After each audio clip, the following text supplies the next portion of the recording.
ദൈവതിരുനാമം മഹത്വപ്പെടട്ടെ. Bible reading പ്രോഗ്രാമിൽ സംബന്ധിക്കുന്ന ഏവർക്കും കർത്തൃനാമത്തിൽ സ്നേഹവന്ദനം.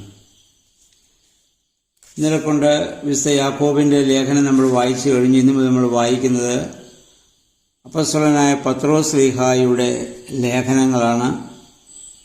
അദ്ദേഹം 2 ലേഖനങ്ങൾ എഴുതിയിട്ടുണ്ട്. ഒന്നാം ലേഖനം ഇന്നു മുതൽ നമ്മൾ വായിക്കുന്നു.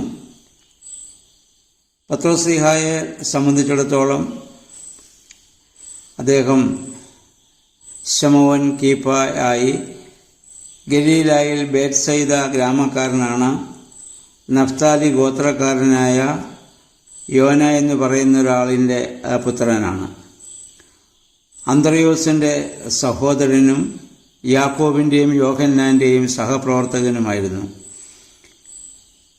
ബേത്സയിദ എന്ന് പറയുന്നത് മത്സ്യപിടുത്തക്കാരുടെ ഒരു കേന്ദ്രമായിരുന്നു. വിശുദ്ധ യോഹന്നാൻ്റെ സ്നാപക യോഹന്നാൻ്റെ പ്രഭാഷണത്തിൽ ആകൃഷ്ടനായി അദ്ദേഹത്തിൻ്റെ ശിഷ്യനായി ജീവിക്കുമ്പോഴാണ് തൻ്റെ സഹോദരനായ അന്ത്രയോസ് വഴി കർത്താവുമായി ബന്ധപ്പെടുന്നത്. കഫർന്നഹൂമിൽ തൻ്റെയോ തൻ്റെ അമ്മായിയമ്മയുടെയോ വകയായിട്ടുണ്ടായിരുന്നൊരു ഭവനം, അവിടെയാണ് കർത്താവ് ആ പ്രദേശങ്ങളിൽ പ്രവർത്തിച്ചിരുന്നപ്പോൾ കേന്ദ്രമായി ഉപയോഗിച്ചിരുന്നതെന്ന് ചരിത്രകാരന്മാർ പറയുന്നു. വിശുദ്ധ പത്രോസിന് ഉണ്ടായിരുന്ന ചില പ്രത്യേകതകൾ. സ്ലീഹന്മാരുടെ തലവനായിട്ടാണ് പത്രോസ് ശ്ലീഹായെ കാണുക. അദ്ദേഹത്തിന് ചില പ്രത്യേകതകളുണ്ട്. പ്രഥമ ദർശനത്തിൽ തന്നെ കർത്താവ് പാറ എന്നർത്ഥമുള്ള കീപ്പ എന്ന വിശേഷണം പത്രോസിന് നൽകി. സഭാസ്ഥാപനത്തെയും സ്വർഗരാജ്യത്തിൻ്റെ താക്കോലിനെയും കുറിച്ച് കർത്താവ് ആദ്യം പറയുന്നത് ഈ ശമോൻ കീപ്പായോടാണ്. കർത്താവിൻ്റെ പുനരുദ്ധാന ശേഷം തൻ്റെ അജഗണ പാലനത്തിന് അദ്ദേഹത്തെയാണ് കർത്താവ് അധികാരപ്പെടുത്തിയത്. എൻ്റെ ആടുകളെ മേയ്ക്കുക, കുഞ്ഞാടുകളെ മേയ്ക്കുക എന്ന് പറഞ്ഞ് യോഹന്നാൻ്റെ സുവിശേഷം 21-ാം അധ്യായത്തിൽ നമുക്കിത് കാണാം. ഈ 12 ശ്ലീഹന്മാരിൽ വിശുദ്ധ പത്രോസ് ശ്ലീഹായ്ക്ക് മാത്രമാണ് ദിവ്യമായ ചില വെളിപാടുകൾ ഉണ്ടായിട്ടുള്ളത്. ഒന്ന്, യേശു ദൈവപുത്രൻ എന്ന വലിയ വെളിപാട്. 2, മറുരൂപമലയിൽ കർത്താവുമായി സംസാരിച്ചുകൊണ്ടിരുന്നത് മോശയും ഏലിയായുമാണെന്നുള്ള വലിയ വെളിപാട്. 3, യേശുവിൻ്റെ കുരിശുമരണത്തിനും ശേഷം ശവസംസ്കാരത്തിനും പുനരുദ്ധാനത്തിനും ഇടയ്ക്കുള്ള തൻ്റെ പാതാള പ്രവേശനവും പ്രസംഗവും രേഖപ്പെടുത്തിയിരിക്കുന്നത് പത്രോസ് ശ്ലീഹ മാത്രമാണ്. അതുപോലെ തന്നെ വിജാതിയരോടുള്ള സുവിശേഷ ഘോഷണവുമായി ബന്ധപ്പെട്ട് യോപ്പായിൽ വെച്ചുണ്ടായ ദൈവികമായ സ്വപ്നം, ദൈവികമായ ഒരു വെളിപാട്. അതുപോലെ തൻ്റെ മുന്നിൽ വന്ന അനന്യാസും സഫീറായും പരിശുദ്ധാത്മാവിനോട് വഞ്ചന ചെയ്തു എന്ന് തിരിച്ചറിഞ്ഞ് അവരെ ശിക്ഷിക്കുന്നവനായൊരു പത്രോസ്. കർത്താവ് യഹൂദന്മാർക്ക് വേണ്ടിയുള്ള തലവരി കൊടുക്കുന്നത് ശീമോൻ പത്രോസിനെ കടലിൽ അയച്ച് ചൂണ്ടലിട്ട് മത്സ്യത്തിൻ്റെ വായിൽ നിന്ന് ലഭിക്കുന്ന എസ്തേറ എടുപ്പിച്ചാണ്. തൻ്റെ പെന്തിക്കോസ്തിയുടെ ആ ദിവസത്തിലെ ആദ്യ പ്രസംഗത്തിൽ 3000-ഓളം ആളുകൾ ആദ്യം സഭയിലേക്ക് ചേരാൻ കാരണമായിട്ട് തീർന്നു. കർത്താവിൻ്റെ പുനരുദ്ധാന ശേഷം യൂദോസ് കറിയാത്തായ്ക്ക് പകരം ആളിനെ തിരഞ്ഞെടുക്കണമെന്ന ശ്ലൈഹിക സംഘത്തിൽ ആദ്യമായി നിർദ്ദേശിച്ചത് ഈ പത്രോസ് ശ്ലീഹ ആണ്. അതുപോലെ അപ്പസ്തോല പ്രവൃത്തികൾ 15-ാം അധ്യായമൊക്കെ വരുമ്പോൾ വിജാതിയരുടെ സഭാപ്രവേശനത്തെക്കുറിച്ച് തീരുമാനിക്കുവാൻ യെരുശലേമിൽ ചേർന്ന ശ്ലൈഹിക യോഗത്തിൽ കാര്യം അവതരിപ്പിച്ചതും ചർച്ച ചെയ്തതും അതൊക്കെ അദ്ദേഹമാണ്. അപ്പോൾ ശ്ലീഹന്മാരുടെ ഒക്കെ ആ ലിസ്റ്റിൽ 1-ാമത്തെ സ്ഥാനം പത്രോസ് ശ്ലീഹായ്ക്കുണ്ട്. അദ്ദേഹത്തിൻ്റെ ഒരു സഹപ്രവർത്തകനായിരുന്നു മർക്കോസ്, സ്നേഹിതനായിരുന്നു. വിശുദ്ധ മർക്കോസ് സുവിശേഷം എഴുതിയത് പത്രോസിൽ നിന്ന് ലഭിച്ച ആ കർത്താവിനെക്കുറിച്ചുള്ള അറിവാണ് അതിന് മുഖാന്തരമായതെന്ന് സഭാചരിത്രകാരന്മാർ രേഖപ്പെടുത്തുന്നുണ്ട്. അങ്ങനെ എല്ലാം കൊണ്ടും വളരെ ശ്രേഷ്ഠമായ ഒരു വ്യക്തിത്വത്തിൻ്റെ ഉടമയായിരുന്നു പത്രോസ് ശ്ലീഹ. ഒരുപാട് അനുഭവം യേശുക്രിസ്തുവുമായുള്ള ബന്ധത്തിൽ അദ്ദേഹത്തിനുണ്ട്.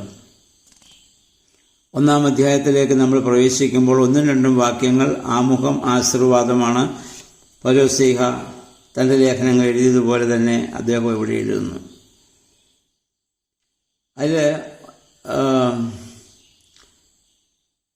ഒന്നാമത് അദ്ദേഹം പറയുന്ന, പിതാവായ ദൈവം ആത്മാവിൻ്റെ വിശദീകരണം മൂലം മുൻകൂട്ടി തിരഞ്ഞെടുക്കപ്പെട്ടവരാണ് നമ്മൾ ഓരോരുത്തരും. പൗലോസ്ലീഹ പറഞ്ഞത് ലോക സ്ഥാപനത്തിന് മുൻപുള്ള ഒരു തിരഞ്ഞെടുപ്പിൻ്റെ ഭാഗമാണ്. രണ്ടാമത് പറയുന്നു, ആ തിരഞ്ഞെടുപ്പിൻ്റെ ഉദ്ദേശം എന്താണ്? ഒന്ന്, യേശു മിശിഹായെ അനുസരിച്ച് ജീവിക്കുവാനാണ്. രണ്ട്, അവൻ്റെ രക്തത്താൽ നമ്മൾ തളിക്കപ്പെടുവാനാണ്.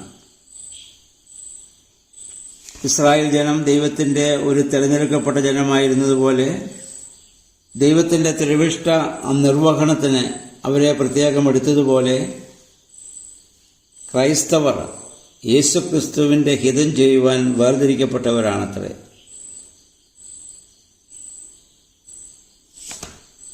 ആയതുപോലെ തന്നെ രണ്ടാം വാക്യത്തിൽ കാണുന്ന സ്ഥലങ്ങളിലെ യഹൂദരിൽ അനേകർ സ്ത്രീഹന്മാരുടെ പ്രവർത്തനങ്ങളാൽ ക്രിസ്തുമത സ്വീകരിച്ചവരാണ്. ഈ പ്രദേശങ്ങളിൽ നിന്നുള്ളവരാണ് കൂടുതലും പെന്തിക്കോസ്ത് ദിവസത്തിൽ യെരുശലേമിൽ വന്നുകൂടിയതായ ആളുകൾ. അപ്പം ആത്മാവിൻ്റെ വിസ്തീർണം മൂലം ദൈവത്തിൻ്റെ സ്വന്തം ജനം പരിശുദ്ധാത്മാവിനാൽ ചുറ്റപ്പെട്ടവരാണ്. അങ്ങനെ അവർ അന്യശ്രണത്തിലേക്കും സമർപ്പണത്തിലേക്കും ആനയിക്കപ്പെടുന്നതായി പത്രോസ്ലീഹ പറയുന്നു. 3-4 വാക്യങ്ങൾ അദ്ദേഹം പറയുന്നു, ദൈവത്തിൻ്റെ കൃപാധിക്യം മൂലം നമ്മുടെ കർത്താവിൻ്റെ ഉയർപ്പ് വഴിയായി സ്ത്രീഹന്മാർക്കെന്ന പോലെ സജീവമായ പ്രത്യാശയും ഒരു പുതുജനനവും നമുക്ക് നൽകിയിരിക്കുകയാണ്. ഈ അവസ്ഥ ജീവിതത്തിൽ പാലിക്കുന്നവർക്ക് അനശ്വരവും നിർമ്മലവും അക്ഷയവുമായ അവകാശമുണ്ട്. അവർക്ക് വേണ്ടി അത് സൂക്ഷിക്കപ്പെട്ടിരിക്കുന്നു. 5-ാം വാക്യത്തിൽ പറയുന്നു, ക്രൈസ്തവൻ അന്ത്യദിനത്തിൽ വെളിപ്പെടുന്ന രക്ഷയ്ക്ക് വേണ്ടി ദൈവശക്തിയാൽ വിശ്വാസത്തിലൂടെ കാത്ത് അവൻ സൂക്ഷിക്കപ്പെട്ടവനാണ്. 6 മുതൽ 9 വരെയുള്ള വാക്യങ്ങളിൽ ആധുനിക ജീവിതത്തിലെ മതത്തിന് വേണ്ടിയുള്ള പീഡാനുഭവം, ആ കാലങ്ങളിൽ ഒരുപാട് പീഡ മനുഷ്യൻ അനുഭവിച്ചിരുന്നു. അത് നിത്യസന്തോഷത്തിന് കാരണമായി ഭവിക്കും. പീഡാനുഭവത്തിലെ അതിക്തമായ ചില അനുഭവങ്ങൾ സ്വർണത്തിൻ്റെ മാറ്റുകൂട്ടുവാനുള്ള അഗ്നിപരിശോധനയോട് അദ്ദേഹം സാമ്യപ്പെടുത്തുന്നു.